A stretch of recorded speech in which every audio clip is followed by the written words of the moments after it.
What is happening there, J-Gamer Dude here, and I am going to be talking about Microsoft leaking all over the place and spewing out sort of sticky, yellow, smelly liquid all over the place with all of their plans strapped alongside it. So essentially Microsoft has had to upload information to the FTC website, which is available to everyone to view, and so the documents regarding Microsoft's future plans and the Xbox and everything sort of moving forward, that was all leaked by Microsoft themselves and not by anyone at the FTC. So definitely worth mentioning that as we jump right on into what we're going to be looking at.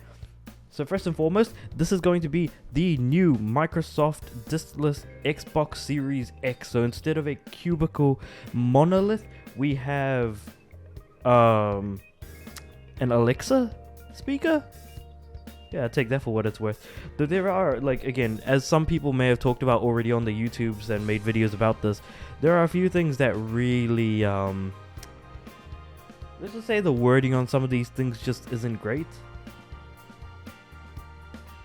I mean, just saying, beautiful and innovative new design, I suppose, is probably one of those things.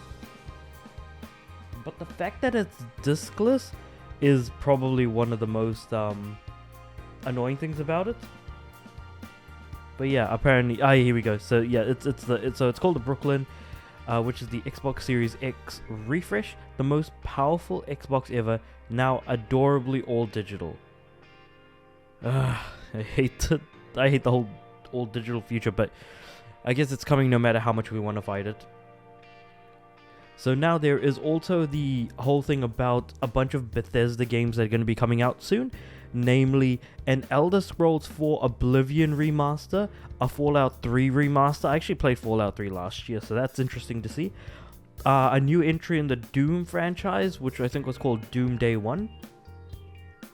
Or was it Doom Day 0, something like that? And then there's probably a lot more to come out from that. So it'll be interesting to see what will come of many of the things that were discussed in these documents that were uploaded to the FTC website, including games in that sense. So again, interesting stuff to learn. But one of the things that makes me scratch my head so very, very hard is that Microsoft tried to buy Nintendo ages ago when the original Xbox released. Nintendo laughed them off. Why are they trying again? I don't think, if you really, really want to, hit the Japanese market, hurt Sony the most, because that's probably where most of the Japanese gamers are until the Switch came out, I suppose, in which case, yeah, Nintendo is probably a good way to go. But is that really the goal you want to aim for, though? So with Xbox buying Nintendo, that's a terrible, terrible, terrible idea for just every sense of the word, because that's just a massive amount of consolidation within an industry that already is consolidating a decent amount, given that they're also trying to buy Activision and did successfully purchase ZeniMax. So deep pockets Microsoft has, deep pockets. $1 trillion company they are. It'll be interesting to see how much more they're going to try and buy, how much more they're going to try and pocket. But I think with the amount of money that they have, there's no way in hell that they would not stop trying to buy things, because they have the money to do it. And on that really depressing note, we're gonna move on from that to, well, the idea of,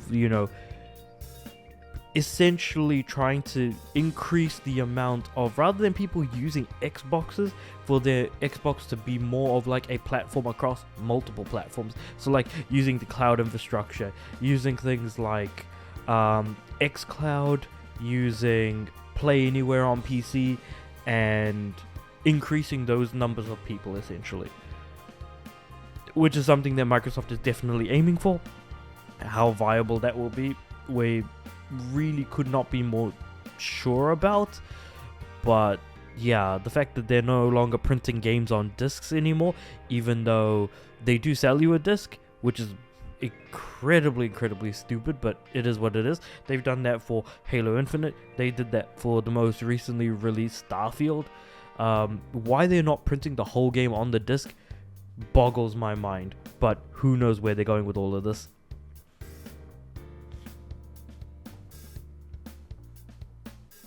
And yep, so FTC was not responsible for uploading Microsoft's plans for its games and consoles to the court website. So there is actually the Xbox, so the next gen that was going to be in 2028. That's an interesting one. So yeah, Xbox Series X redesign, which we looked at, which was the cylinder. A next gen Xbox in 2028.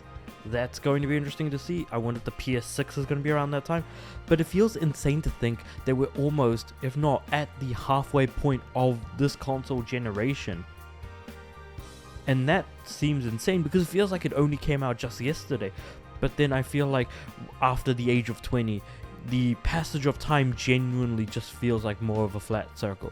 Whether it be 5 years, 7 years, 8 years, 10 years, 15 years, 20 years, I feel like it's all just going to be all the same at the end of the day.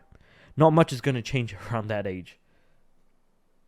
But yeah, other than that, the last thing that was mentioned here was, of course, the two-tone controller, adding in haptic feedbacks from Sony's DualSense with half the color scheme of Stadia's controller and half of the Steam controller from when Steam tried to do their own sort of home console thing from back in 2011 to 2013-ish, I want to say, roughly speaking.